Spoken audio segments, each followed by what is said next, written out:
birthday. You joined the 40s. Thanks. How was that? What'd you do? Thanks Did you for do your anything fun? present, man. That was very nice. Well, you only turned 40 once. I'm 40, and then the next day, my dick went numb. That's a COVID thing I've heard. Like, I must have been sitting just right to have that go numb, and I was like, okay, shit's immediately starting to fall off. So this is what I got to look forward to. Maybe my balls have started to drop like all the comedians say they will. Well, probably should have done that in your teens, but... Not what I was talking about. You've heard of this, right? No. So apparently, we have to look forward to our balls starting to sag. Oh, sagging more so than what they are. Yeah, like where you can accidentally sit on them. Ow. Damn. Yeah. I'm just not looking forward to it. No, maybe not everybody's afflicted with that condition. I mean, it's possible. I've only heard comedians talk about it. Have you watched anything good lately? We're making our way through Stranger Things, which is still, I just feel like, the only show worth watching because it's got everything. It's comedy, it's adventure, it's like, oh shit, that was epic. Production design and so many characters that like they can mix it up. Like if you're getting tired of the bullshit with the kids, well, let's hang out with Hopper for a while, and he's going through some shit with the Russians. I love Hopper. You know? Yeah. So I just feel like who can beat this show right now? It's really good. We've only got through 4 episodes, so there's not too many left, is there? I think there's 9, so we're not even halfway. We've been rewatching Breaking Bad. Still haven't made it past the first season of that. Really? Maybe someday we'll get to it. Really quite a show. That's what I hear. Yeah, beginning to end. And then because we're rewatching that because we've never watched Better Call Saul. Well, Better Call Saul takes place before that, so... Ish. Yeah, does it continue into it? It must, because Bob Odenkirk looks so goddamn old in the last season. How can they say, oh, now watch Breaking Bad, where it picks up from this story? Come on. First episode, it's post Breaking Bad.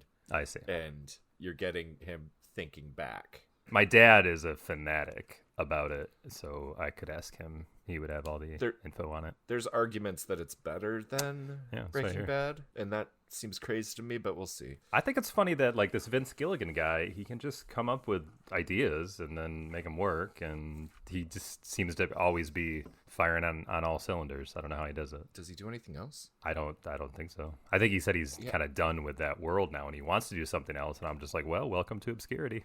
Because nobody's going to care. You're just the next David Chase who did The Sopranos. No one's ever cared about what he's done ever since. It's hard to top it. It's like all the musicians that did all their good stuff in the 20s, which is most of them. And then they realize, well, I got 60 more years as being a musician. I'll never equal what I did. That's just like the Game of Thrones creators. Like, who gives a fuck? They signed up for Star Wars. They signed up for like a first look deal with Netflix. And I don't think they've put out a single show. Well, what's the new show? Does that have anything to do with them? I don't think so. I mean, it's like another Game of Thrones. It's called House of Dragons. I know they've certainly been promoting the hell out of it. Yeah, and it just had its premiere. And did you see the somewhat viral video of a guy showing his footage of the outside of an apartment building? And you could see that not everybody, but a lot of apartments were all watching the same thing at once. Isn't that a great promotion? You can't pay for that. That's awesome. I have no idea if it's any good, but yeah, like it was like their biggest premiere of any show ever was Isn't like that 10 funny million people. With how much people hated the ending of Game of Thrones, they were willing to come back for more. Which is crazy because I have no interest in watching this show other than the fact that Matt Smith is in it. Yeah. All right, we should probably start this. I guess. Welcome everyone to another episode of Aaron and Justin Talk Sequels. I'm Justin. I couldn't be more excited to be Aaron. I can tell from your face that you're very excited. I can't believe you picked these movies. They're very close to my heart. Fuck you. You picked these. I did, because I loved the first one, but the second one was quite a trial, which is inherently why we're here to talk about the sequel, because that's the point. Yeah. So we are here today talking about Grease 2, a 1981? I think so. 82, maybe? Yeah. 81, 82? Oh, wait. It's right in front of me. Now, the 1982 sequel to the, we're going to say smash hit, 1978 musical Grease. As is often the case with Aaron's picks, I had never seen either of these movies all the way through. I had seen bits and pieces of Grease. I knew there was a flying car. Which is weird to me because I think that you, out of the two of us, you have probably seen way more movies than me. Not big on musicals. Still. Yeah. I picked so many movies that you haven't seen, and it surprises me. They just made a sequel to a movie that was a pretty big hit called Top Gun Maverick, and I've never seen the original. Yeah. So you should pick that for your next choice, so it'll make me watch Top Gun Maverick. Nah, I'm good. I don't really need to see that one again. Damn it. It was overhyped. It wasn't bad, though. Why did I pick this? Well, Grease is definitely a movie that I grew up with because my sisters would just watch it nonstop. It was like they watched Grease, they watched Selena, the Jennifer Lopez movie, and probably Princess Bride. Those are probably like the three that played the most, just all the time. Princess Bride has nothing to do with being a girl. That's one of the best movies ever made. I'm not saying it's because they're a girl. I'm just saying this just happened to be what the girls in my family would pick all the time. All right. But the thing is, growing up in our town, I had to pretend like I fucking hated all of them. We were not allowed to pretend you liked girly things. Am I wrong about that? You know I'm right about that. I think all boys in their teenage years are afraid of standing out. I would say not so much anymore, because back in the day, the H word was such an insult, and you would never want to be called, if you were a boy, you would never want to be called the H word. You know what I'm saying? That was like thrown around like crazy. But there was a lot of gay panic, I would say. So anyway, point is, I wasn't allowed to say I liked Grease, but I fucking loved Grease. I loved John Travolta's character. Olivia Newton-John I thought was so hot. Especially at the end. And it just had amazing songs. And I've wanted to do Grease 2 for a while because I never saw it. And it's definitely been on our list, like the original list that we made. And how could you forget that Olivia Newton-John just died? Yeah, she did just pass away, which absolutely sucks. You just said that you prefer Olivia Newton-John at the end? Yes. Oh, so I am such an Olivia Newton-John at the beginning guy. Well, okay, I wouldn't say I prefer. I just like that as a young man, like what she's wearing at the end and strutting around and everything. That was like seared into my brain as something like, well, that's attractive. Yeah, and I never grew up with that, so yeah, I could see how that would be different. Totally. So this movie is great. Never having seen it, it's great. It's not 5 stars. It's almost not 5 stars just on a technical level, but it's absolutely 4.5 stars. It's so much fun, and I love the fact that they all look way too old to be teenagers. They just run with it. You know? So that's what's fun. Should we do that now? These people are ancient, playing 17-year-olds. I know, in all earnestness. And they really, it doesn't matter though. It pulls it off. I was going to write them all down and just run through the list. Every member of the T-Birds in Pink Ladies, except I think there was one 23-year-old, and that might have been John Travolta. And almost everyone else was between 28 and 33. They just didn't care, and you want to get who's right for the role, and I think they pulled it off. So this cast, the majority of which are pulled directly from the stage performance. I don't know how much familiarity you have with the stage show. Premiered in 1971 out of Chicago and then made its way to New York eventually. Bit of a raunchier affair. Yeah, I guess it was pretty risque when it started. Yeah, and I don't really know much about that. I never saw it. I mean, I've seen the play once, but it was definitely taken from the movie because they've changed it all. They wanted to make it more commercial. But I would say that Grease is still pretty. The teenagers are still pretty horny, so they didn't drop everything. But it's definitely not raunchy. So we've got Travolta. He's coming up. We've got him in the TV show Welcome Back, Kotter. Before this, he's got Saturday Night Fever, and that kind of cements him. Pretty sure. I feel like he probably would have left Kotter because of Saturday Night Fever, but there was probably some sort of contract. Or he had a good agent that was like, just stick out the rest of the show. You know, it's good for your career. But he was a pretty good star at that point. Yeah, and so I was questioning how it said that he had input into the casting decisions. And that's where Olivia Newton-John and the director came from. You know, the producers pushed back on a lot of stuff, but Newton-John is just really a singer at this point. I think she had 1 or 2 minor roles under her belt. And then Randall Kleiser hasn't directed a feature film up until this point. And not knowing the director, Randall Kleiser, feels like a crime. Even if I'm not saying this right, I'm sorry, but he has the filmography of my childhood. It's crazy. So he did The Man... or The Kid in the Bubble, or whatever that's called. Boy in the Bubble? Boy in the Plastic Bubble. Isn't that what it's called? Starring Gwen John Classical. Travolta, and Yeah. that's how John Travolta knows him. Right. First feature film, Grease. Next film, Blue Lagoon. That movie is ingrained in my memory.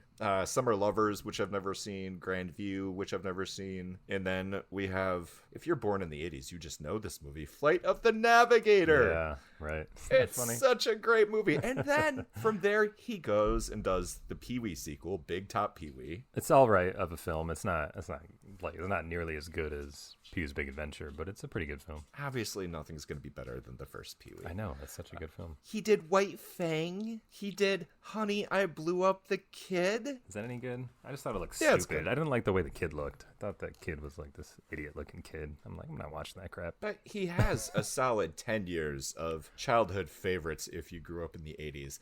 Does that make him a great director? Not necessarily. No, but he had hits, so he kept working. That's cool. Yeah. Flight of the Navigator I saw maybe a couple years ago, and watching it as an adult, it holds up except for the soundtrack was abysmal. Like, I just couldn't. Really? Yeah, it was not good. Like, if they like had somebody come in and put new music in it, I think it would really help out. I have not seen it since I was a kid. But other than that, it was good. Jessica Parker, Pee-wee Herman, Paul Rubens, he does the voice of the ship. That's how they knew each other. That's really weird. So maybe that's when Pee-wee was going to make the sequel and Tim Burton didn't want to do it. He was like, well, we'll get Randall. I know him. I was in his Flight of the Navigator movie.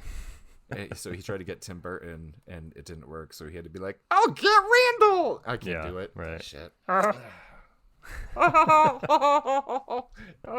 Randall. That's I can do. So this is another movie that we've covered that was made in the 70s that explores the themes of being a teenager in the 50s. Big business in the 70s. People wanted to know about the 50s and the 70s. Kind of the way people want to know about the 80s now, except it's even of a longer period. I love that if you matched that up, it would be like making a historical document about the early aughts, and it just seems silly. It doesn't seem that long ago, but to No. people growing up in the 70s, the 50s did seem like a whole other country.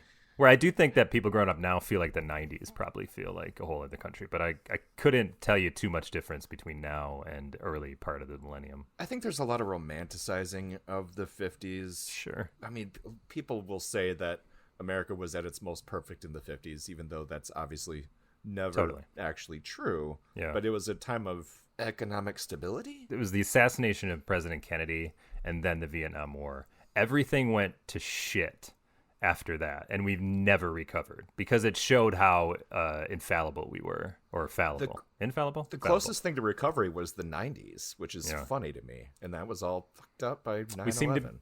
But we seem to have a good time in the 90s, and that's when things got better. Like, we kind of put aside our problems, I think, much like the 50s, and pretended like things were good. But you're right. And then it was Bush's presidency and 9/11 that really fucked everything up, and we're still dealing with that. Yeah, we have not recovered since. Yeah. All right, Grease.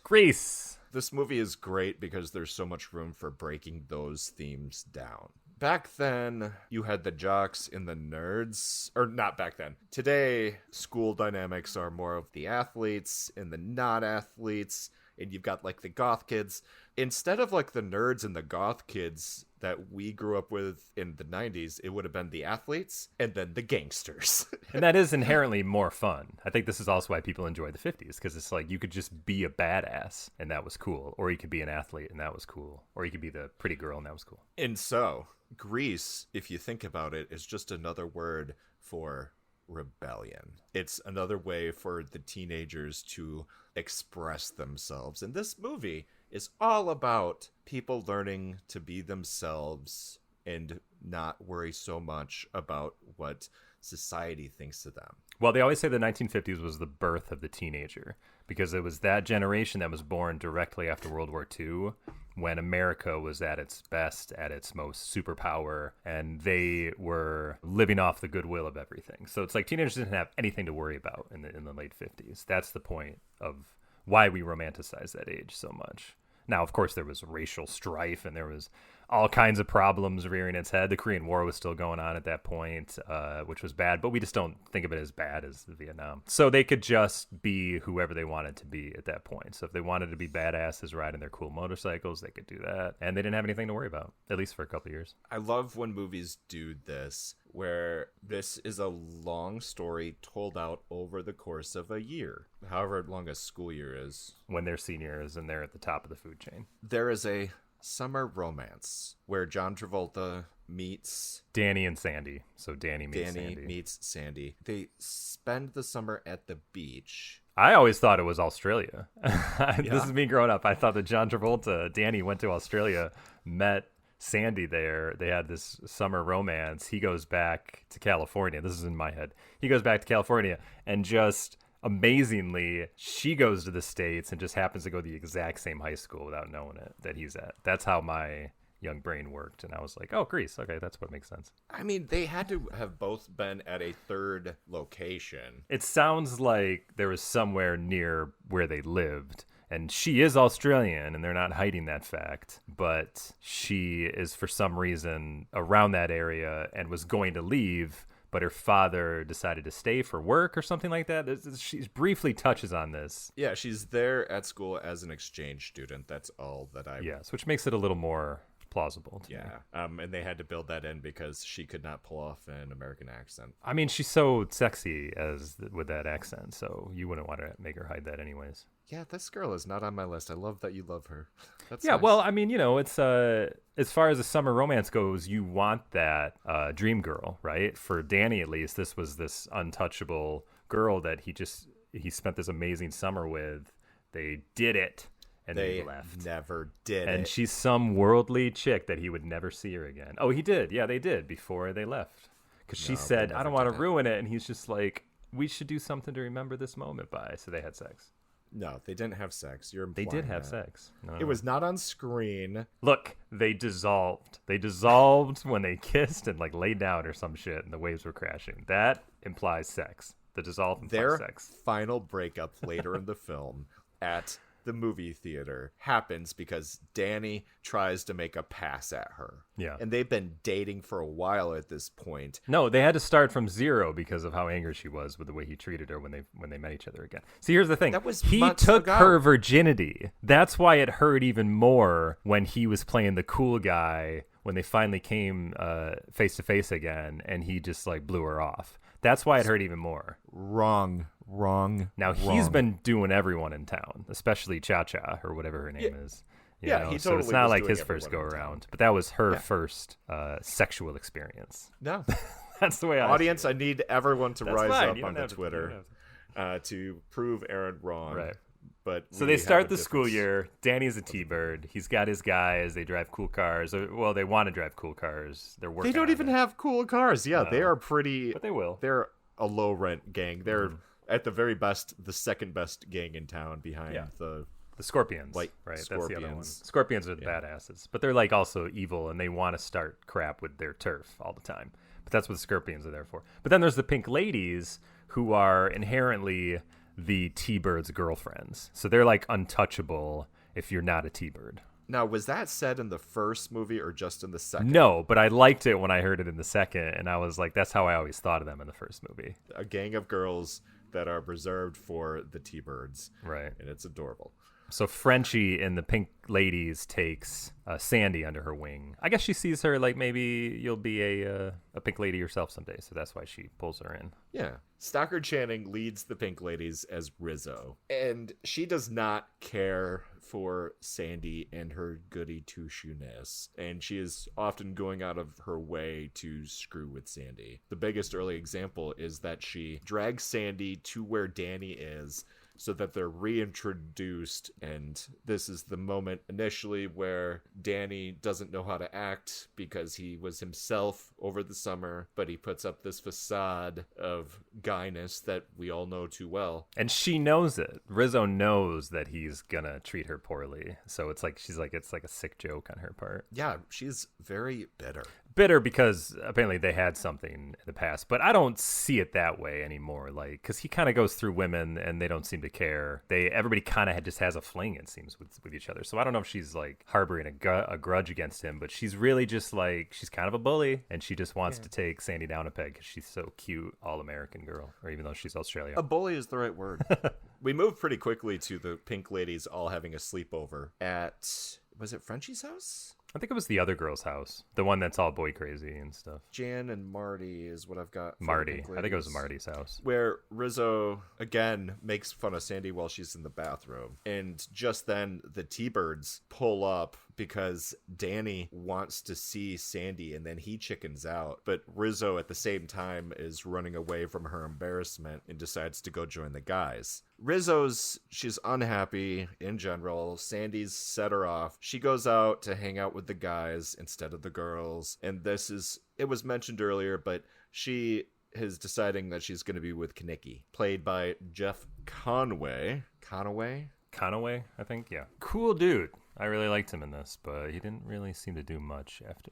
He was really good, yeah. He was in Taxi, and then he was on Babylon 5. When I look at his picture, I feel like I remember Babylon 5. But he's popular he's famous to the world as being one of the celebrity rehab guys. And then he died from an overdose because he was never able to get clean. So I think that's why people remember him for that more than anything. Maybe next to Grease. I would say they remember from Grease first and then his untimely end. So right now, as we stand, Danny and Sandy aren't together, and Danny wants to be with Sandy, and Sandy kind of wants to be with Danny. So Sandy starts dating a jock on the football team. Danny isn't super thrilled about this. He's jealous.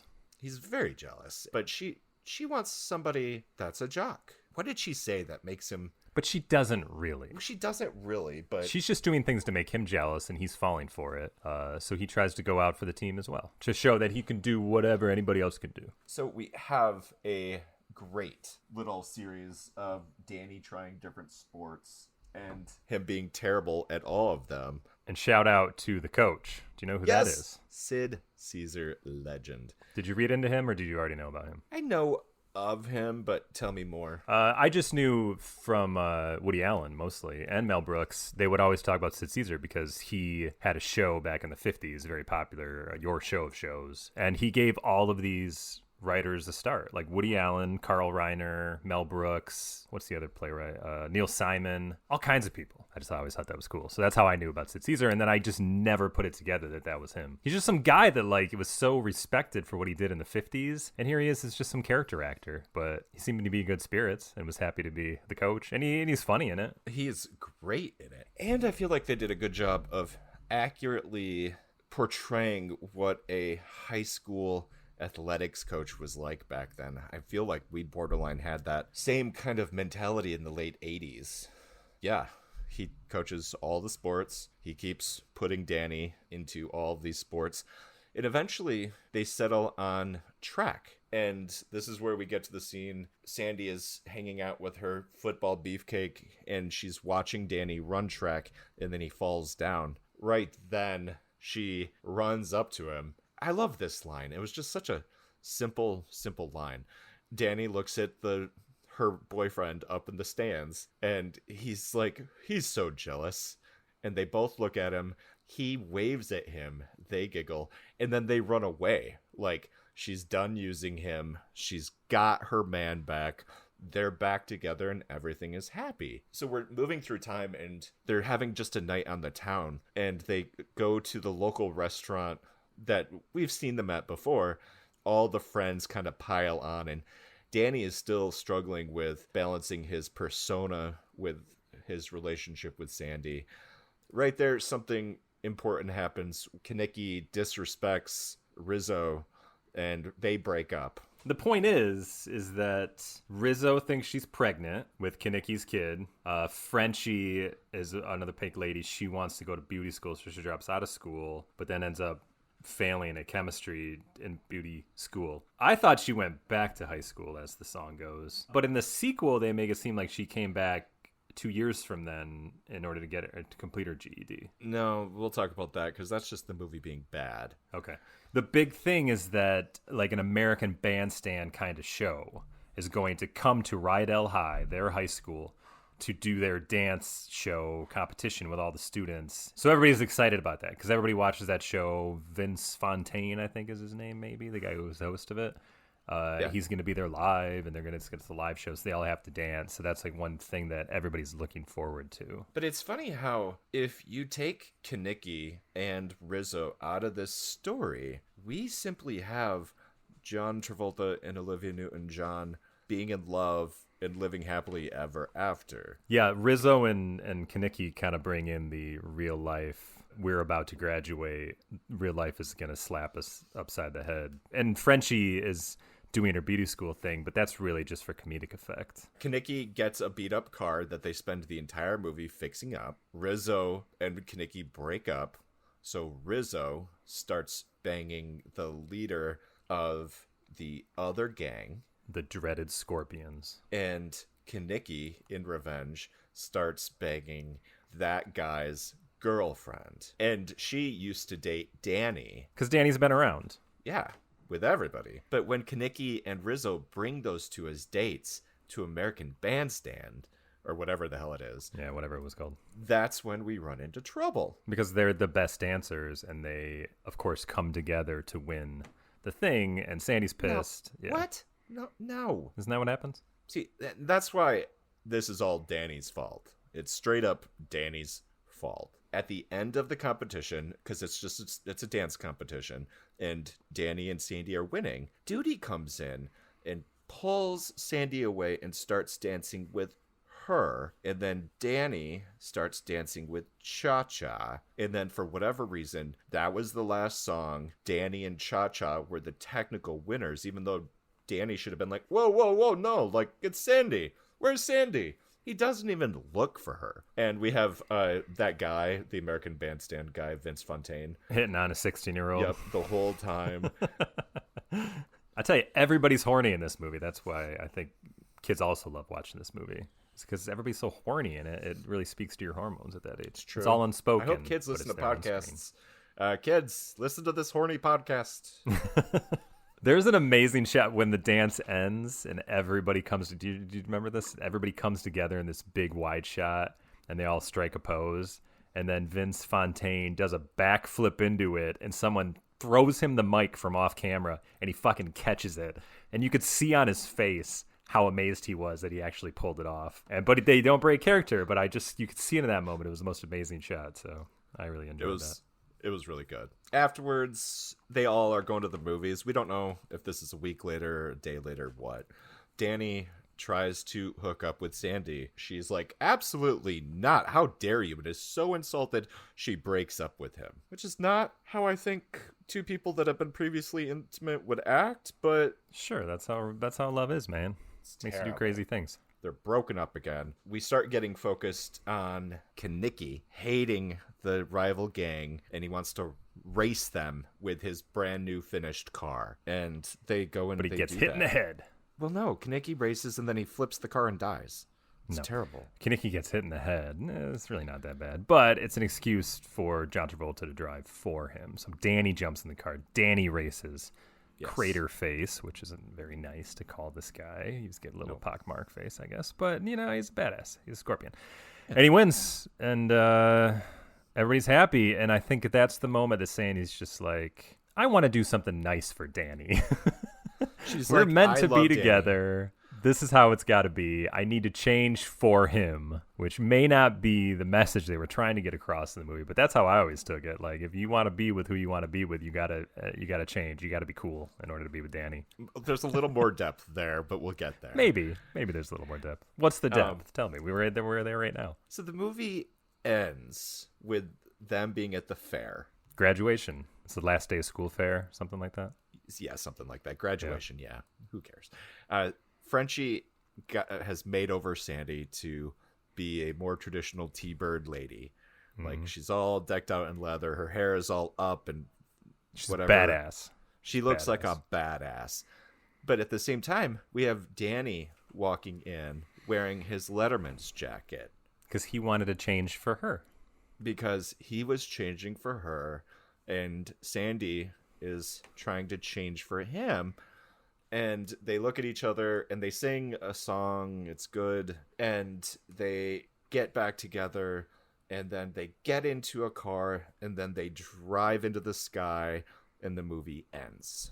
Yeah. Now let's talk about two things. Yeah, we're going to summarize Grease 2 way more briefly than that. Yeah. How good is John Travolta in this movie? He is a natural-born star, especially after Saturday Night Fever, which is a very rough movie. Have you ever seen that lately? Man, that is a dark film at times, for as disco-flavored as people remember it to be. There's like rape and everything in it. It's pretty dark. Anyways, but he's good in it. He's great in it. But it's a very raw-feeling film, whereas this is like a total Hollywood musical production. But he's still great. I love John Travolta, and he deserved to be the A-lister he became, but for some reason couldn't keep it going in the 80s. I don't know why. Yeah, he's really good in this. Maybe bad management. Very, very simply, he's fantastic. Olivia Newton-John is fine. Yeah, she's good. But the songs, man, the songs are what make this movie so good. So I just wanted to talk about the opening song, Grease, by Frankie Valli. Summer Nights. Okay, wait. I had a very important question for you from the music.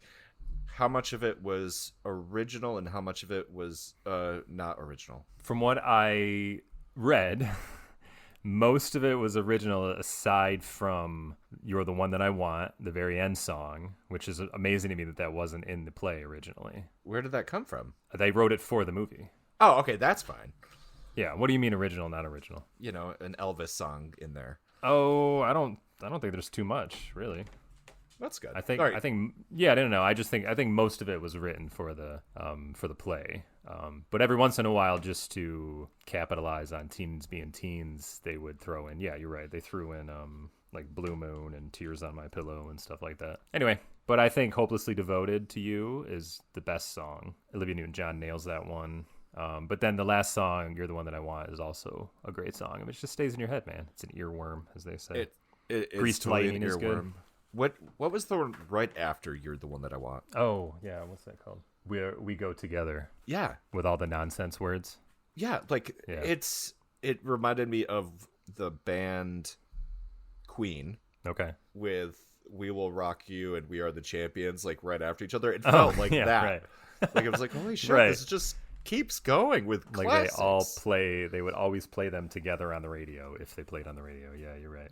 I just think, the most important part is the music. It's a musical, and they knock it out of the park with this movie. And that takes us into the sequel, which I think fails the biggest because the songs are not there, man. I want to talk about one more thing before we move into Grease 2. But commenting on that, the fact that so much of this cast of this movie originated from various iterations of the stage play, it feels like it's a musical theater cast, and I don't know if Grease 2 has that. I don't think so.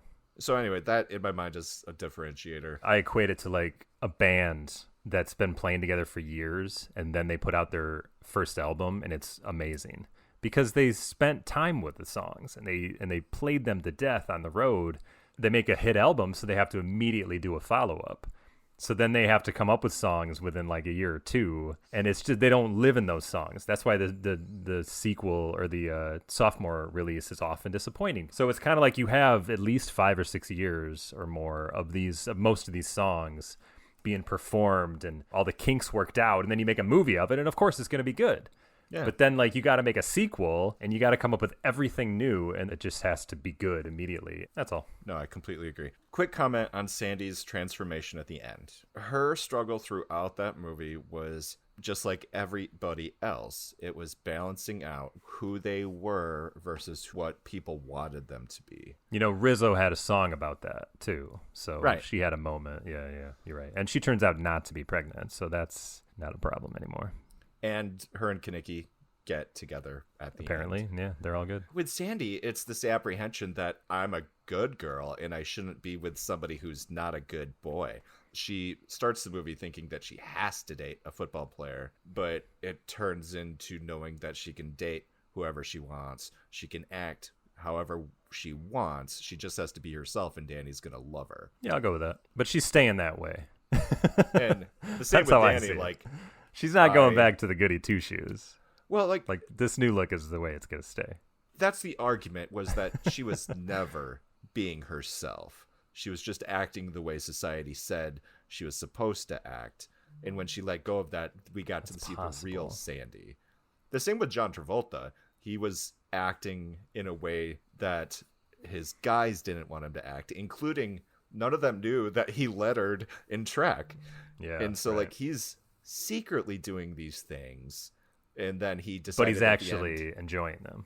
Yeah, and he showed it off to his friends for the first time at graduation. You know, even though he took off that Letterman's jacket to do the dancing, it was still that he had replaced the leather jacket with something else. Yes, okay. I'll go with that. I think that is layered. I think you're right about that. But I think what that needs, we need a scene with a Sandy and her parents, who are like uptight conservatives, and they have like a dinner party, and she's saying things that are like a little risque, you know, like a little off color or whatever, and her father has to kind of put her in place. Like, Sandy, young ladies don't act like that. That would have helped me see it better, that her transformation was from a girl that she thought everyone wanted her to be to who she really wanted to be, or just realized it wasn't important what other people thought. Because I feel like Sandy was always, that's just who she was. So that's why I didn't ever feel like she was changing to somebody who she really was. That's why it was the song about Sandra Dee, you know, being the stereotypical American movie star woman. Right. And You're then right. that's why at the end of the race, she sings goodbye to Sandra Dee. That's true. Yeah. But anyway, I still just didn't feel like that she was unhappy. It's there's a lot of turmoil in a girl's heart. You're right. Last thought on Grease, the dream sequences. The most famous dream sequence, of course, is Sandy and Danny flying away in an automobile at the end, which is it a dream? Confused people so much that we even have internet conspiracy theories, the most famous of which, because at the start of the movie, Danny says that he saved Sandy from drowning. Yeah, I remember. I've heard about this. And then Sandy said, "Oh, we just met." So the most famous theory is that Sandy, in fact, drowned, that Danny did not save her. She's in a coma and she's living out a fever dream. And then them driving away in the automobile is her being unplugged from the machines and dying. Which the director has gone on to say that I'm going to write a book about this, and I will answer that in length in my book.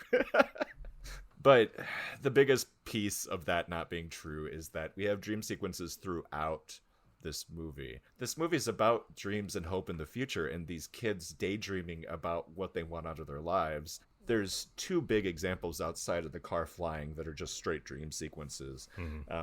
One of them is where it seems like Frenchie took some bad acid and has a dream where Frankie Avalon himself sings to her that she can't drop out of high school and that she needs to go back in. Yeah. Beauty school dropout. Beauty school dropout. Famous one. Yep. And then the next one is when they're working to repair the car. Oh, yeah. They're all in the shop working on this thing. And in fact, they put such a stamp on this moment where they're all sitting there singing to each other. They have three guys that they're using for beats throughout the movie, looking at them like, what the fuck are they doing? And then we go into the dream sequence where the car is the exact same car that Sandy and Danny drive away in, because that car is never anywhere except for a dream. Right. And then everybody joins in, including the guys on the side with what the fuck are you, who aren't thinking that, and they're singing the song. And then it cuts back to reality, and the guys are still off to the side, but these guys are still on top of the car finishing it's a great singing. Cut. And the guys I love that cut. And the guys are still off to the side going, what the fuck? And so the argument the movie kind of is making is that these people, when you see them singing not in Fantasyland, is real. They're actually doing it, yeah. Do you ever see, that reminds me of these YouTube videos where people would take the music out of music videos. Have you ever seen that? No. It's incredible because they take all the music out, but they add actual noises in, like the sound of their feet, you know, moving. So it's just people like dancing and singing. There was a great one with Bowie and Mick Jagger because they do Dancing in the Street together. It's one of the most embarrassing music videos of all time. But they took the music out of it. I'll have to send you the link. It's pretty funny. But that's what it reminds me of, is that these guys are standing there and they're just watching these guys sing this song with no music. And they're all just choreographed. And they're like, what the fuck is going on? These people are out of their mind. Yeah. And so that's to finish this thought, because we got to talk Grease too. And I'm sorry that I'm talking so much. But it's fine. Talk.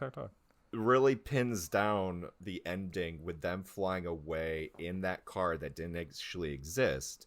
It was Sandy or whoever, both of their dream, that they're going off to live happily ever after.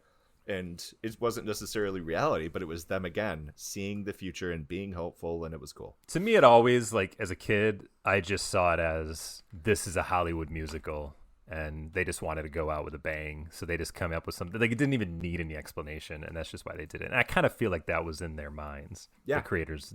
They just wanted to do it, and what the fuck. I completely agree. But I love that everybody has their different reasons for it. That's fun. Movies should be able to have that, and they don't enough anymore. Like these, and maybe movies. You have the star turn from Travolta. You have those amazing songs that stick in your ear.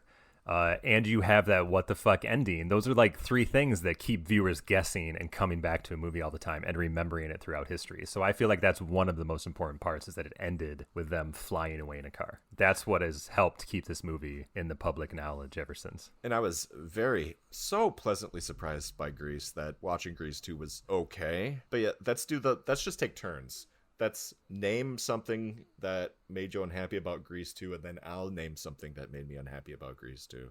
And we'll keep going. All right, well, let's try to tell the story briefly while we come up with these things. How about that? I think I could do this in 2 sentences. Let's go. A man meets a girl and decides to change everything about himself so that girl would be attracted to him. And in the end, it works. Oh, well, that's pretty good. That's kind of one sentence. So we pick up 2 years later. It's 1961. We're in the 60s now. There's new Pink Ladies. There's new T-Birds. New cast. Pretty much all the way around, except the principal comes back. Sid Caesar's there as the coach, but they don't really give him much to do. And the nerd comes back, but nobody. Yeah, the nerd comes back for some reason. Yeah. Oh, and he was the only one who had a gay slur. They gave him a gay slur in Grease. Yes, right. What was that? I don't remember, but I was like, oh, because I remember commenting, if that had happened nowadays, they would have said, beep, beep. Yeah, right.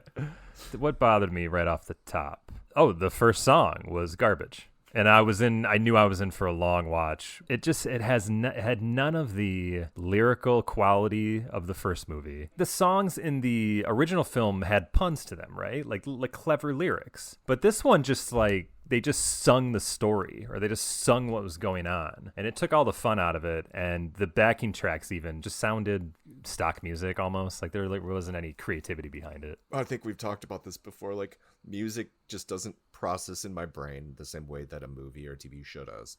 I can't remember a single one of these songs. You just knew every time a song started that you were like, all right, we got to wait for this to wrap up.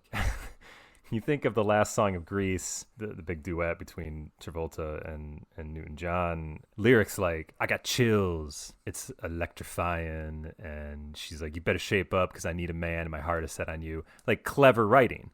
And then this one is like Michelle Pfeiffer singing, we're going back to high school. Today's the first day. Let's see what's going to happen at this new year. Like...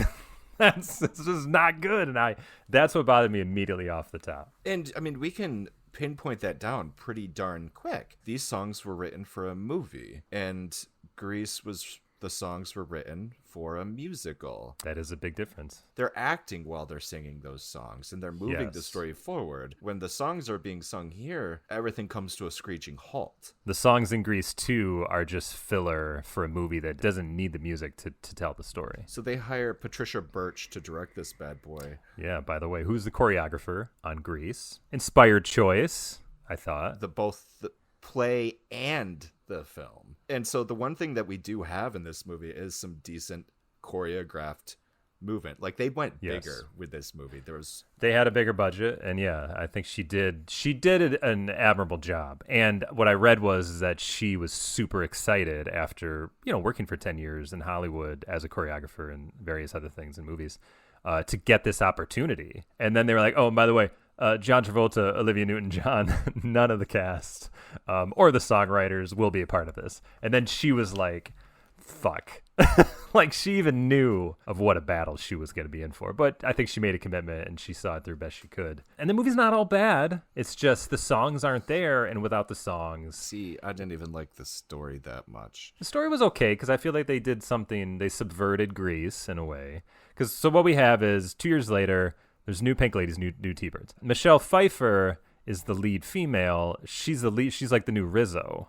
Mm-hmm. Okay, but she's now given the lead. She's a bad girl, and she's now the John Travolta character. In comes Sandy's cousin, who's English? And now that made me rethink, is she actually Australian in Greece, or is she English? She was for sure Australian. Okay. Now, in real life, Olivia Newton-John, I believe she's English, but she grew up in Australia. Oh, I just knew she was from Australia. I didn't know where she was born. So do you really need to know all of this background on the actress for you to make sense of why her cousin would just be straight up English? Because that makes sense if he's Olivia Newton-John's cousin, but it doesn't make so much sense if he's Sandy, whatever his name is, cousin. Anyway, but he's the good guy. He's the Sandra Dee type that comes to Rydell High. And he meets Frenchie. She's also one person that came back just to be like a connection, I guess, between the first two movies, to say like, oh, you're Sandy's cousin. Like, she's like just giving some exposition. Well, Sandy called her and made sure she looked out for him. And as I mentioned before, she drops out of beauty school in the first movie. Frankie Avalon tells her to come back.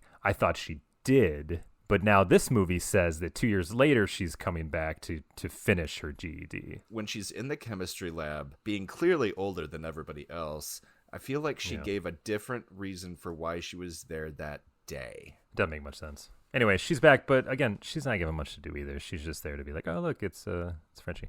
Yeah. So Maxwell Caulfield. Did you look at his filmography? He has only one other notable role. Because I knew him, but I didn't know where I saw him from. And I don't even know if I made this connection, but I was like, oh, yeah, that movie all my friends liked that I could not stand. I love Empire Records to this day. I could not stand that film. I probably have not watched it in 20 years, though. Maxwell Caulfield is best known for his role as Rex Manning in Empire Records. Wasn't he like the asshole pop musician that was coming to their store that all to the promote girls had something? The hots for him. Yeah. But even in that movie, weren't they saying how he was a little washed up, but for some reason Liv Tyler was still all about him and she wanted to bang him? Yeah. Yeah. So Maxwell Caulfield gets this role, and he says that he was being talked about like he was the next Richard Gere, like he was the next John Travolta or whatever. And this ruined his career for like the next 10 years. So I feel bad for that. Because I don't think he does a good job, but he's not really well cast. Because number one, he is actually English, which I was surprised to find out because his delivery sounds so fake. It sounds like a fake English accent. He's just not that. He's not given much to do. But for some reason, this is what I call the Margot Kidder problem. You know Margot Kidder, Lois Lane from Superman? Yeah. Whenever I watch Superman, why the fuck is he attracted to this skinny, older, chain-smoking... Why is Christopher Reeve, Superman, the superest man of all, so enamored with this woman? And anyway, so that's how I see the way... what is Maxwell Caulfield's name in here? Douche McNugget. I don't know. Anyway, yes, Michael but Carrington. I don't... Michael. So why is Michael so enamored with Stephanie? Now, Stephanie is Michelle Pfeiffer. She's very attractive. I got nothing wrong with that. But she is like some like tough-talking girl from the streets, works at a gas station. Like, why is he so enamored with her? I don't get it. Like, that's all. It's like they told him that he should be because that's the way the script is written. But like, she's not for him. And that's the second thing that bothered me about this movie is that the whole movie is about him trying to get this girl, but I'm like, you could probably do better. Yeah. The whole movie is him trying to become a T-Bird. And the T-Birds are actually the enemy in this movie, which is a weird little twist.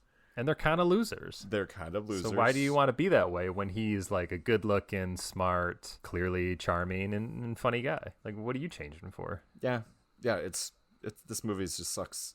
There's a musical at a bowling alley. Oh my god! Like that song was awful. We're gonna score tonight. It was so obvious. Like it's like, where is the amazing lyrical content? Like a good pun. But all they were just talking about scoring. Like I'll give them this thing that the Grease 2 is even hornier than the original movie. I don't know how that's possible. These kids are really horny in this movie. This movie is almost entirely the British dude, Michael, deciding not to tell anybody who he is, wearing a helmet like a vigilante, swooping in whenever there's danger because he's quietly stalking them. Well, he wants to get a bike because he realizes that Stephanie wants a guy because she sings a song very specifically telling him, I want a cool rider, which is probably one of the better songs in the movie. So he's like, oh, in order to get Stephanie, I need to be a cool rider. I need to get my own bike. So he goes about doing that. And then just happenstance dictates that he then hid his identity as he saved their lives from the new Scorpions Over and over. and then he just keeps it up. But I feel like the first time was like he wasn't trying to hide who he was; it just happened that way. So now he's like, oh, now I'm a superhero. So now he just needs to keep it going. The Scorpions are defunct. These are the Cycle Lords. Led by the old Scorpion. Yes. Because now I like that change that now it's not cars, it's bikes. Right. That's cool. I was yes, fine with they that. did some cultural shifts here to welcome in the 60s, and that part was fine. It all ends. I mean, what am I missing? The movie ends with him revealing himself, and then they get together. Well, the leader of the T-Birds, he's the guy that actually played Danny, Adrian Zmed. Like he played, people knew him from T.J. Hooker, but he actually played Danny on like in the Grease play, and I think they said he went on to play Danny again during Broadway or off Broadway in the 90s. I was like, Really? wow, he would have been really old. It seems like. Anyway, good for him. But he's one of the best, and his career did fine after this. Same with Michelle Pfeiffer, obviously. It destroyed everyone else, and the director never directed it again. But the leader of the T-Bird, he makes it clear that like the Pink Ladies are their girls. So that's where I get that from, and I like that change. So it's really just about him dealing with his jealousy. He's kind of the Danny role now in the way, but he's never supposed to end up with her. So we kind of just go through the motions because obviously Michael and Stephanie are going to end up together, and that's exactly what happens. Yeah, and then there's a lot more horrible music, very... like the innuendo is just so in your face about like scoring. One of the T-Birds takes the girl into the bomb shelter, which is for some reason Michael writes in the bomb shelter. The reason he got the motorcycle is because he would do the T-Birds' homework for them and they would pay him. That's how he bought the motorcycle, and he would do all of his writing, their essays, in a bomb shelter that his uncle had. And so the guy takes his girlfriend to the bomb shelter to try to score with her. It doesn't work. There's a couple, but that guy was good. That T-Bird, I thought he was a pretty fun actor. The weirdest thing in here was when Goose on the T-Birds actually purchases Michael's grandmother's house and threatens to evict her over it. Like, that part was crazy to me. Where did that come from? Goose from the T-Birds. Are you putting that together at all? No. Played by the great Christopher McDonald. Yes, Shooter McGavin. Okay, well, so he didn't suffer from this movie either. He did pretty well. Shooter McGavin. What the hell else can we say about Grease 2? I just didn't enjoy it that much. I mean, it was a competently made movie, but the songs sucked. The biggest issue with Grease 2, it isn't a sequel. It's a movie set in the Grease universe, but in no way is it Grease 2. But there's the Pink Ladies and the T-Birds, so it is Grease, and they fight the new version of the Scorpions. So calling this a proper sequel is like calling Dirty Dancing Havana Nights a proper sequel. No, that would be calling the same name to market it, but it's in the same world. Thank you. That's what they're doing in. No, this has too many things to it. Frenchie's in it, for God's sakes. The principal and her assistant are the same. Coach Calhoun is there. It's the same place. It's just 2 years later. No. No. All right. A sequel, in our eyes, continues the story of the original movie in some way. Yeah, but I'm sure we've done things that haven't followed that rule. I don't know, man. Maybe not. I don't know. Well, I'll tell you what we have done. We did Bad Lieutenant. Those are two things that had nothing to do with each other. Aside from the name. That's the same concept here. But I knew that going in. But Grease 2, I never thought of the same thing because there's still the Pink Ladies and the T-Birds. That's what joins everything together. I mean, yeah, it is a Grease movie that happens in the Grease extended universe. I heard they're making a new, like a prequel film. I doubt it'll ever happen. With streaming, anything's possible. They could put it on Paramount. There is talk of a prequel movie focusing on Danny and Sandy's romantic summer, which sounds like the most boring fucking thing. Like, we know how it ends. In Australia. Yeah, in Australia. We'll finally figure out what country that water is in. Yeah.